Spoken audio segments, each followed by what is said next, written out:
Hello बच्चों।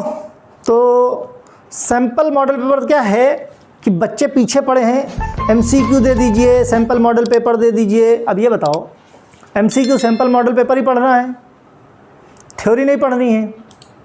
देखो, एक बार थ्योरी पढ़ लोगे तो सैंपल मॉडल पेपर जब एग्ज़ाम को 10-12 दिन बचेंगे, पीछे का रिकॉर्ड देख लो, हार्डली 10 से 12 दिन बचे थे जब ये डिसाइड हुआ था कि इस बार मल्टीपल चॉइस क्वेश्चन आएंगे, है ना, जब कोविड टाइम था। और 10 से 12 दिन में इतने एमसीक्यू करा दिए थे कि first year second year 4 zone था पूरे उत्तर प्रदेश में, 4 जगह पे, 4 पैटर्न पे, 4 क्या 3 पैटर्न पे, सॉरी, है ना, 3 जोन थे अपने।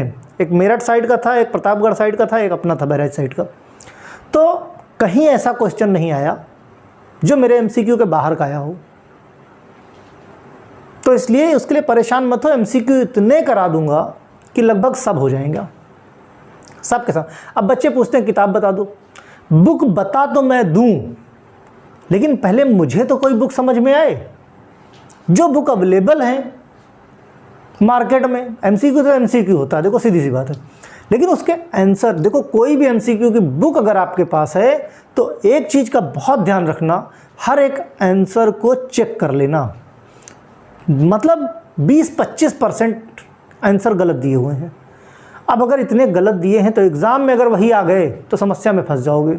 और मैं हमेशा बोलता हूँ, बैक बचानी है, एमसीक्यू स्ट्रॉन्ग कर लो। जिसने 20 एमसीक्यू सही कर लिए, दुनिया की कोई ताकत उसकी बैक नहीं लगा सकती, ये मेरी गारंटी है।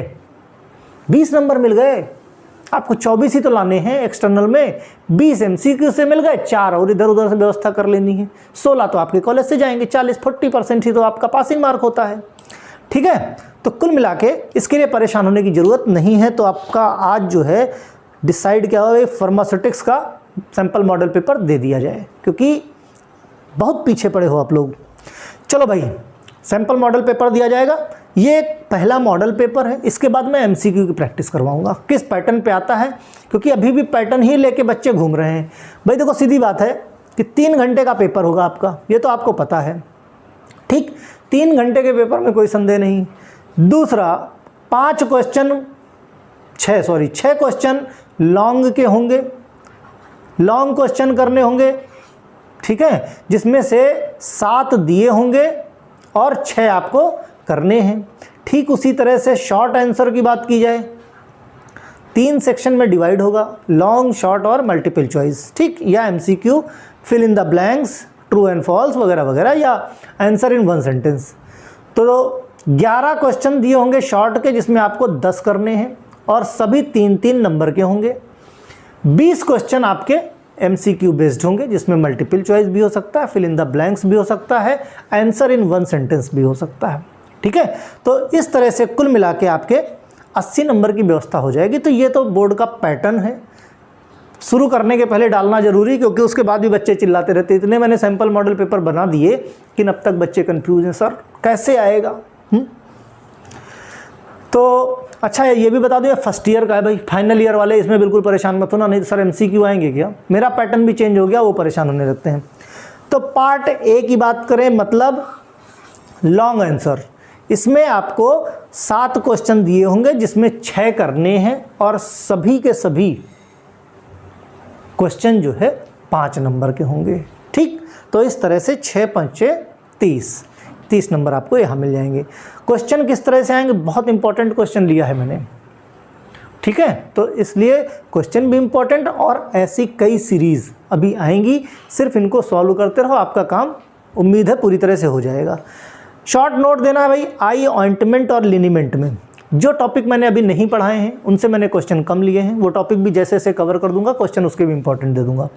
आई ऑइंटमेंट और लिनीमेंट पे शॉर्ट नोट लिखना है, 2.5 नंबर का है। ठीक, दूसरा क्वेश्चन बोलता है discuss the advantage and disadvantage of liquid dosage form. तो लिक्विड डोजेस फॉर्म आपको डिफाइन करनी पड़ेगी, है ना, और काफ़ी बड़े लेवल पे, क्योंकि 5 नंबर का, तो एडवांटेज डिसएडवांटेज, ये क्वेश्चन 3 नंबर में भी पूछा जाता है और 5 नंबर में भी पूछा जाता है।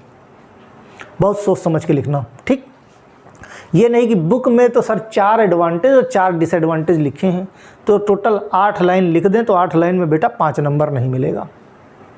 आपको कंटेंट बढ़ाना पड़ेगा, ठीक है। Short note on sterility test, parenteral preparation पे स्टेरिलिटी टेस्ट होता है जो बहुत अच्छे से एक्सप्लेन किया है, देख लेना उसको अच्छे से, ओके। फिर write a short note on tablet production via direct compression. देखो direct compression, indirect dry granulation और वेट ग्रेनुलेशन, ये सब मैंने पढ़ा रखा है। तो बहुत ध्यान से टैबलेट सेक्शन में टैबलेट का जो वीडियो है, वन शॉट वीडियो है, केवल एक ही है, तो उसको देख लेना, देख के अच्छे से समझ लेना, ठीक है। फिर short note on hard gelatin capsule, hard gelatin, soft gelatin दोनों कैप्सूल सेक्शन में मैंने पढ़ा रखा है, ये भी वन शॉट वीडियो है। तो काफ़ी डिटेल में समझाया है, अच्छे से पढ़ लेना क्योंकि लॉन्ग आंसर में आया है, तो लॉन्ग के हिसाब से ही आपको लिखना पड़ेगा। नेक्स्ट क्वेश्चन है explain dry powder for reconstitution with examples. Separate एक पाउडर्स का है जिसमें ड्राई पाउडर फॉर रिकॉन्स्टिट्यूशन बहुत डिटेल में मैंने ये भी पढ़ा रखा है ना। ये सारे टॉपिक मैंने कवर कर रखे हैं अपने वीडियोस में, तो देख लेना सब एक एक बार। हार्डली मैं कभी नहीं बोलता कि आप मेरी लैंग्वेज लिखो, बुकिश लैंग्वेज या किसी वीडियो की लैंग्वेज लिखने की ज़रूरत नहीं। सबसे सही तरीका मैंने ऑलरेडी देखो, इसीलिए स्मार्ट वर्क, हार्ड वर्क या 12 घंटे की पढ़ाई 3 घंटे में कैसे करें, मैंने इस पे वीडियो बना रखा है। उनमें बहुत सारी टिप्स दी हैं कि पढ़ाई वाकई में कैसे करें, या एग्ज़ाम टाइम प्रिपरेशन के वीडियो के लिंक मैं डिस्क्रिप्शन में डाल दूंगा, डिस्क्रिप्शन में जाके आप चेक कर लेना। तो एक बार उसको देखो तो आपको बहुत सारा आइडिया लगेगा कि वाकई में पढ़ाई कैसे की जाती। नहीं तो क्या है, गधों की तरह लगे हुए हैं, सबके सब लगे हुए हैं, आउटपुट नहीं मिल रहा है। हमको आउटपुट ओरिएंटेड स्टडी करनी है आज की डेट में। साल भर कैसे पढ़ते हो इससे कोई फ़र्क नहीं पड़ता, एग्ज़ाम टाइम पे आपकी पढ़ाई आउटपुट ओरिएंटेड होनी चाहिए, ठीक है। फिर डिस्क्राइब सपोजिटरी। जब मैंने सपोजिटरी पढ़ाया था तो वहाँ पे भी बताया था कि भाई ये बहुत इंपॉर्टेंट है और खूब क्वेश्चन इस पर पूछा जाता है। पार्ट बी की बात करें, अच्छा पार्ट ए में देखो 7 क्वेश्चन हैं, इनमें से कोई 6 आपको करने हैं। क्वेश्चन पेपर बहुत अच्छे से पढ़ लेना। कुछ बच्चों को क्या 7 के 7 आते हैं तो वो कहते हैं मैं क्यों छोड़ूं, मुझे तो 7 आते हैं। तो बेटा अगर 7 के 7 कर दोगे तो एक तो आपका टाइम कम पड़ जाएगा, दूसरा जो एग्जामिनर होगा वो शुरू के 6 चेक कर लेगा, 7वां आप चाहे जितना अच्छा लिखे हो वो चेक ही नहीं करेगा, ठीक है। तो अननेसेसरी टाइम वेस्ट मत करना। पार्ट बी की बात करें, attempt any 10 question, short note है, 11 क्वेश्चन दिए जाएंगे जिसमें से कोई 10 क्वेश्चन आपको करने हैं। पेपर ले लो, सबसे पहले टिक कर लो कि किस क्वेश्चन को आपको छोड़ना है बीच में, क्योंकि क्या स्टार्ट में ही डिसाइड कर लो, अदरवाइज हमेशा कन्फ्यूज़न रहेगा, यार वो लिखता तो ज़्यादा अच्छा होता, जो क्वेश्चन छोड़ रहा हूँ उसमें ज़्यादा नॉलेज है ना। तो ये सब कन्फ्यूज़न नहीं, जो पकड़ लो उसमें कंप्लीट कॉन्सेंट्रेट होकर लिखना शुरू करो। नेक्स्ट है give a short note on dusting powder, short note लिखना डस्टिंग पाउडर पे। फिर advantage disadvantage of injectables, injectables के एडवांटेज डिसएडवांटेज 3 नंबर में लिखना है। ये क्वेश्चन बहुत इंपॉर्टेंट है, डिफरेंसेस बहुत पूछे जाते हैं।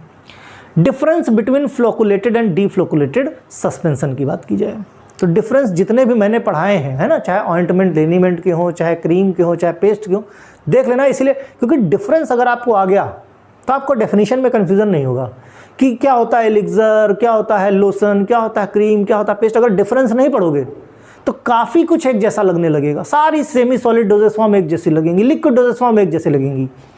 डिफरेंस में वो की पॉइंट क्लियर हो जाता है कि दोनों में मेन डिफरेंस क्या है, बाकी सब तो वही है, सारे इंग्रेडिएंट मिला के ही बनना है ना।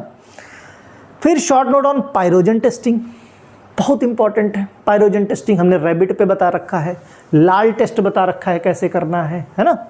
तो फिर शॉर्ट नोट ऑन इमल्सन, काफ़ी डिटेल में पढ़ाया है लेकिन 3 नंबर में पूछा है तो बहुत डिटेल में लिखने की ज़रूरत नहीं है ना। इमल्सन के बारे में लिख लो, टाइप्स ऑफ इमल्सन लिख लो और मेथड ऑफ प्रिपरेशन लिख लो, एडवांटेज डिसएडवांटेज लिख लो, बस शॉर्ट में, बहुत डिटेल में लिखने की जरूरत नहीं है, okay.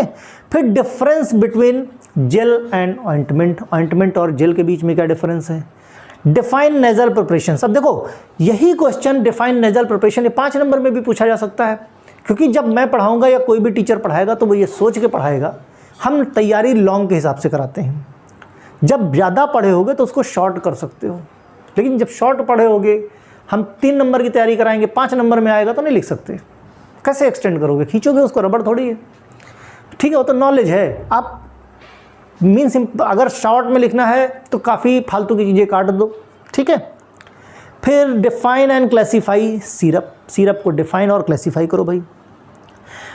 What is endotoxin, endotoxin क्या होता है, पूरा बहुत डिटेल में बहुत बढ़िया समझाया है। Explain the various type of vaccine, सीरा और वैक्सीन में डिफरेंस भी बताया है कि दोनों में डिफरेंस क्या होता है। वैक्सीन क्या है, इसमें क्या है, एक्वायर्ड इम्यूनिटी होती है, मींस इसमें मारपीट के वायरस या बैक्टीरिया जिसका भी हम वैक्सीन बना रहे हैं उसको मारपीट के डाल दिया जाता है, फिर इंजेक्ट की जाती है ह्यूमन बॉडी में ताकि बॉडी मेहनत करे। भाई क्या है, किसी से आपका झगड़ा हो जाए और उसके हाथ पैर बांध दो, बहुत तगड़ा है, हाथ पैर बांध दो, फिर तुमसे को मारो, खूब मार पीट लोगे कि नहीं मार पीट लोगे। वही हाल इधर, बैक्टीरिया वायरस बहुत स्ट्रांग है लेकिन तुमने मार पीट के उसके हाथ पैर मुंह सब बांध दिए हैं। अब तुम इसके खिलाफ एंटीबॉडी बना लो और तुमने पहचान लिया है कि भाई ये किस तरह का है, क्या क्या नुकसान कर सकता है, अपनी तैयारी कर लो ताकि अगली बार जब ये ताकत के साथ आए तो इसका मुकाबला कर सको। यही होती है वैक्सीन में, ठीक है। नेक्स्ट क्वेश्चन क्या है, draw the label of Covishield. Covishield जो वैक्सीन थी, चूंकि रिसेंट है इसलिए पूछ सकते हैं उसके लेबलिंग के बारे में। लेबलिंग आपके सिलेबस में भी है ना, तो लेबल मैंने बाकायदे लीफलेट जो है उसकी अटैच कर रखी है, वीडियो में देख लेना। Short note on quality control, quality control क्या होता है इस पे शॉर्ट नोट। तो ये 11 क्वेश्चन है, 11 क्वेश्चन में कोई एक क्वेश्चन आप छोड़ सकते हो, 10 क्वेश्चन आपको करने हैं। सेक्शन सी की बात करें, one of the most important, मेरा अपना मानना है आप अपना 80% कॉन्सेंट्रेशन पार्ट सी की तरफ डालो, 80%। इसमें अगर आपने 20 में 20 नंबर अचीव कर लिए तो समझो जंग जीत ली, क्योंकि बाकी कुछ में तो यही पढ़ोगे तो कुछ तो आएगा, इससे रिलेटेड कुछ भी लिख के चले आओगे तो कुछ तो नंबर मिल जाएगा, पास हो जाओगे। तो मेरा अपना मानना है एज ए टीचर, मैं नहीं कहता आपके कॉलेज के टीचर कुछ और भी बोले होंगे, आपका अपना व्यू कुछ और होगा, मैं कभी नहीं कहता कि आप मेरी बात से सहमत हों, और ये ज़रूरी भी नहीं है कि हर कोई मेरी बात से सहमत हो। ये चूँकि आप मुझसे पढ़ रहे हो तो अपना व्यू बताना, एक तरीका बताना कि आप ऐसे कर सकते हो, मैं आपकी जगह होता तो मैं यही करता। MCQ की तैयारी तभी होती है जब आपकी थ्योरी अच्छी से स्टार्ट हो या अच्छे से तैयार हो, है ना। तो MCQ तैयार करोगे, थ्योरी अपने आप तैयार हो जाएगी। खैर 20 क्वेश्चन, इसमें कोई ऑप्शन नहीं है, सभी क्वेश्चन एक एक नंबर के हैं, कोई भी ऑप्शन छोड़ना नहीं है, सारे के सारे आपको क्वेश्चन करने हैं। 20 क्वेश्चन 20 में 20 करने हैं। पहला क्वेश्चन है, hammer mill work on the principle of. Size reduction का अभी मैंने पढ़ाया नहीं है, मैं 1 या 2 दिन में इसके वीडियो प्रोवाइड करा दूंगा। जिसको समझ में आता है लिख देना, नहीं समझ में आता वीडियो देखने के बाद कर देना, ठीक है। तो हैमर मिल बेसिकली क्या है, ऐसे हथौड़ा क्या है, हथौड़े से कोई चीज़ आप तोड़ रहे हो, इसका मतलब कुछ इम्पैक्ट पड़ रहा है। इम्पैक्ट पड़ रहा है ना, खिंचाव तो हो नहीं रहा, इम्पैक्ट पड़ रहा है, इसका मतलब यानी इसका जो प्रिंसिपल होगा कैसा होगा, इम्पैक्ट, है ना, हम डाल रहे हैं प्रेशर उस पर। फिर output, size reduction of material in machine depends on, जैसे फैक्टर्स होते हैं जो साइज रिडक्शन को अफेक्ट करते हैं, कौन से होंगे, केमिकल नेचर होगा, बल्क डेंसिटी होगी, फिजिकल कैरेक्टर होगा, या मटेरियल स्ट्रक्चर होगा। देखो ऑल होता तो ऑल डाल देते, है ना, किसी भी चीज़ पे, लेकिन बेसिकली आप कोई चीज़ तोड़ते हो उसके छोटे छोटे टुकड़े में, तो बहुत कुछ डिपेंड करता है उसके फिजिकल कैरेक्टरिस्टिक पे, फिजिकल कैरेक्टरिस्टिक किस तरह की है ना। तो बी हमारा जो है ऑप्शन क्या है वो सही है। नेक्स्ट क्वेश्चन बोलता है, the agent which reduce the interfacial tension between the disperse phase and continuous phase in an emulsion. Emulsion में क्या होता है, 2 कंप्लीट इमिसिबल सॉल्वेंट को घोला जाता है, 2 इमिसिबल लिक्विड्स को मिलाया जाता है। तो भाई जैसे ऑयल एंड वाटर हो गया, ऑयल का इंटरफेसियल अलग होगा, इंटरफेसियल टेंशन, पानी का अपना अलग होगा, दोनों को आप मिलाओगे तो ऑयल जब पानी में जाएगा तो बबल बना लेगा, है ना, क्योंकि उसका इंटरफेसियल टेंशन है। तो इन टेंशन को अगर दूर किया जाएगा तभी ये मिल सकते हैं, तो इसीलिए इसमें इमल्सीफाइंग एजेंट का इस्तेमाल किया जाता है ना। तो जब इमल्सन मैंने पढ़ाया है तो इसके बारे में डिटेल बता रखी है, यानी हमारा कुल मिला के बी ऑप्शन सही है। नेक्स्ट क्वेश्चन पे आते हैं, ball mill work on principle of. अब बॉल मिल क्या है भाई, एक रोलर ऐसे ही चल रहा है, एक रोलर ऐसे चल रहा है, मतलब उस पर दबाव भी पड़ेगा और खिंचाव भी होगा, यानी इम्पैक्ट एंड एट्रिशन। तो जब साइज रिडक्शन पढ़ाएंगे तो और डिटेल में विद फिगर विद पिक्चर इनसे रिलेटेड बात की जाएगी। ठीक है, तो हमारा डी ऑप्शन सही है भाई। नेक्स्ट है question, select the liquid preparation which can not be dispense as a dry powder for reconstitution. अब देखो क्वेश्चन क्या है, देखो सिरप बनाओगे तो एक सॉलिड को लिक्विड में घोल लिया आपने। क्वेश्चन पहले समझो, लिक्विड प्रिपरेशन बनाई आपने जिसमें पाउडर को, ड्राई पाउडर को रिकॉन्स्टिट्यूशन के लिए नहीं कर सकते हम। अब देखो सॉल्यूशन बनाओ, चाहे सिरप बनाओ, चाहे सस्पेंशन बनाओ, इसमें इन सब में एक फेज जो है वो ड्राई रहता है या सॉलिड रहता है। इमल्सन एक ऐसा है जिसमें दोनों फेज लिक्विड होते हैं। जब दोनों फेज लिक्विड हैं तो ड्राई पाउडर फॉर रिकॉन्स्टिट्यूशन बन ही नहीं सकता। इसीलिए कहता हूं, देखो क्या है, कई बार कंफ्यूज हो जाते हैं बच्चे, सिरप पे टिक करके चले आते हैं या सस्पेंशन पे टिक करके चले आते हैं।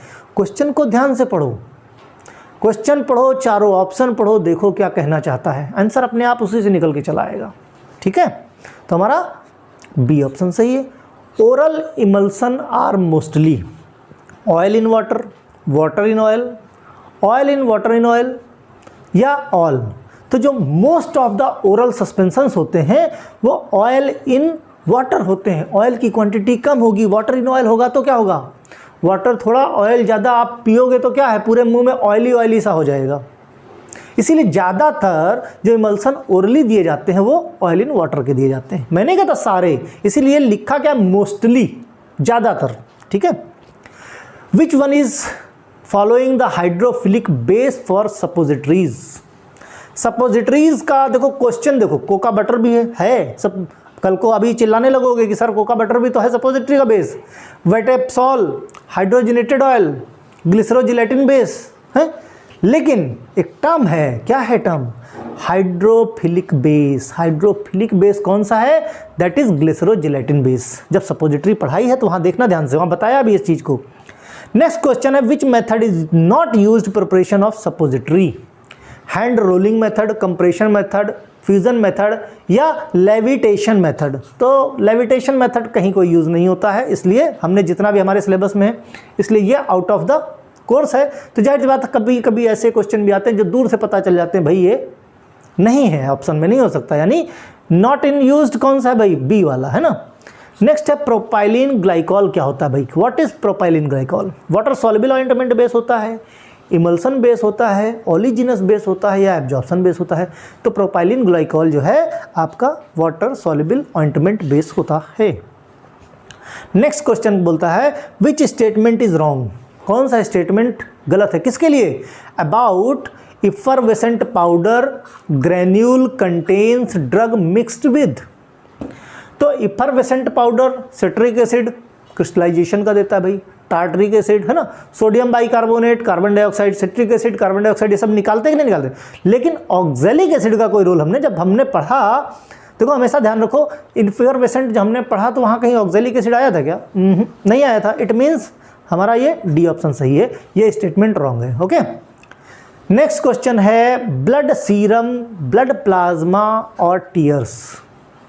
देखो इन सारे का अगर फ्रीजिंग पॉइंट देखोगे तो एक एक पॉइंट का डिफरेंस, 0.5 का डिफरेंस, 1-1.5 पॉइंट का डिफरेंस रहता है। लेकिन जब तीनों पूछ लिए गए हैं, इट मीन्स तीनों का एवरेज निकालो तो आएगा आपका -0.52 डिग्री सेल्सियस। कुछ जगह पे 0.56 डिग्री सेल्सियस भी लिखा है, कुछ जगह पे 0.59 डिग्री सेल्सियस भी है। लेकिन ये सबका अलग अलग, जैसे ब्लड प्लाज्मा की बात करने जाओ आप तो 0.9 डिग्री सेल्सियस मिल जाएगा, ब्लड सीरम की बात करने जाओ तो 0.56 -0.56 मिल जाएगा, है ना। टीयर्स का लेने जाओ तो उसका एवरेज की बात करें तो जो उसके नियरेस्ट पॉइंट पे है हमारे ऑप्शन में, कई बार होता क्या है, एग्जैक्ट रिजल्ट नहीं देता है, तो हमें क्या उसके नियरेस्ट कौन सा आ रहा है, इस तरह से हमको देख के आंसर पे टिक करना पड़ता है। ओके, तो हमारा बी ऑप्शन सही है। नेक्स्ट क्वेश्चन है, pyrogen testing is an important criteria for.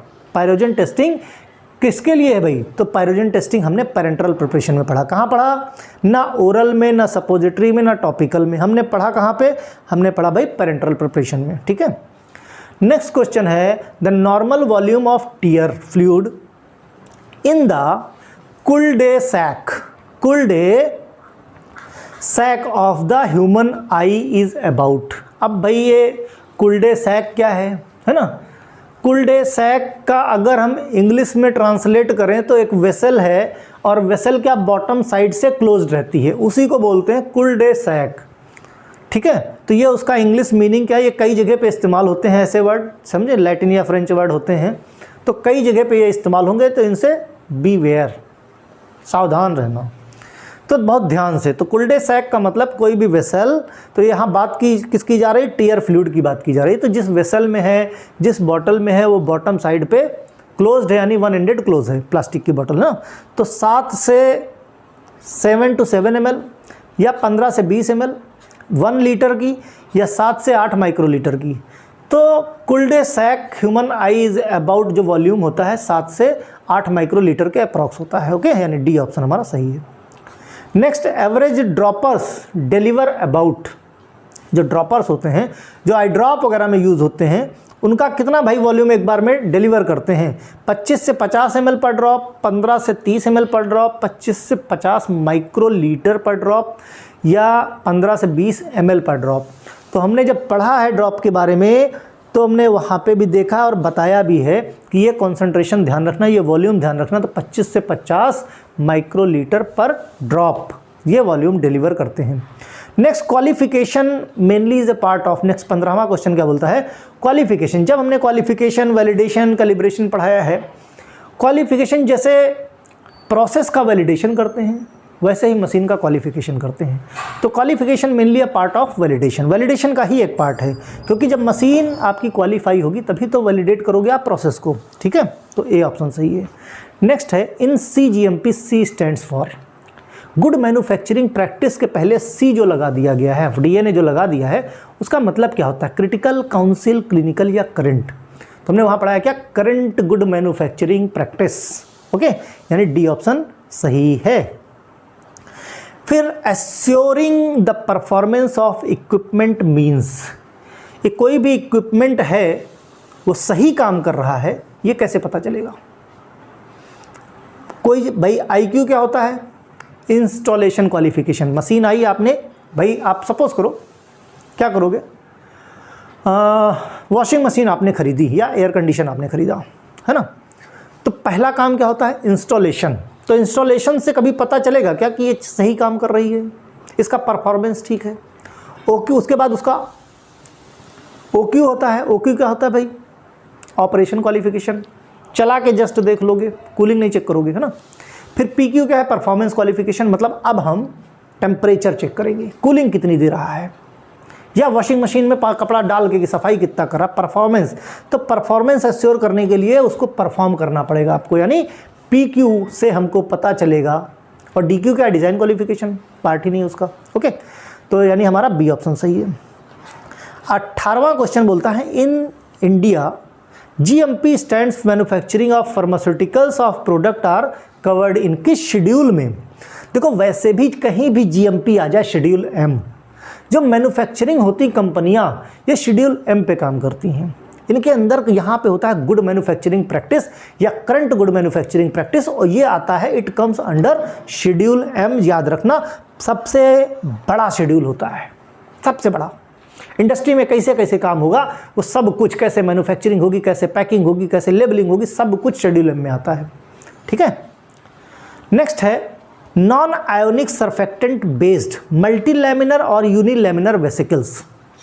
हमने बता रखा है इसको, ये क्या होते हैं? नियोसोम्स होते हैं, हो रहे, यानी हमारा डी ऑप्शन इज करेक्ट है। नेक्स्ट क्वेश्चन है identify wrong statement about suppository. Suppository के लिए जो है गलत स्टेटमेंट क्या है? It should melt eight body temperature, सही बात है भाई, मेल्ट हो जाती। It should keep in shape being handled, सही है, ऐसा शेप होना चाहिए जो रेक्टम में लगाया जा सके। अब आड़ा टेढ़ा सा ले लोगे, शेप तो लगाया नहीं जा सकता, है ना? It should pleasant in taste, तो सपोजिटरी भाई खाई तो जाती नहीं है, इसका मतलब ये तो भाई मैच नहीं हो रहा है ना, यानी कि फिर लास्ट वाला भी देख लेते हैं, वो क्या कहता है, it should release the medicament readily. सही बात है भाई, लगाते ही रिलीज कर देते, यानी सी वाला जो ऑप्शन है ये समझ में नहीं आ रहा है कि ये भाई क्या बोलना चाहता है, यानी कि इसका क्या हिसाब किताब है, इसका हिसाब किताब है कि ये भाई रॉन्ग स्टेटमेंट है। ठीक है, यानी सी ऑप्शन हमारा करेक्ट है। इस तरह से ये कंप्लीट मॉडल पेपर हुआ सुटिक्स का। आगे से हम लोग क्या सुटिक्स के एमसीक्यू की बात करेंगे। मैक्सिमम याद रखो हम लोग किस पे फोकस करने वाले हैं, आगे से इसके पार्ट बनने लगेंगे। इंपॉर्टेंट क्वेश्चन भी बताऊंगा, ऐसा नहीं है। मॉडल पेपर एक बता दिया, आगे से एमसीक्यू कौन कौन से हर सब्जेक्ट हर चैप्टर के बताऊंगा एमसीक्यू, क्योंकि मेन फोकस हमको इस पूरे एग्जाम में एमसीक्यू पे करना है। Okay bye.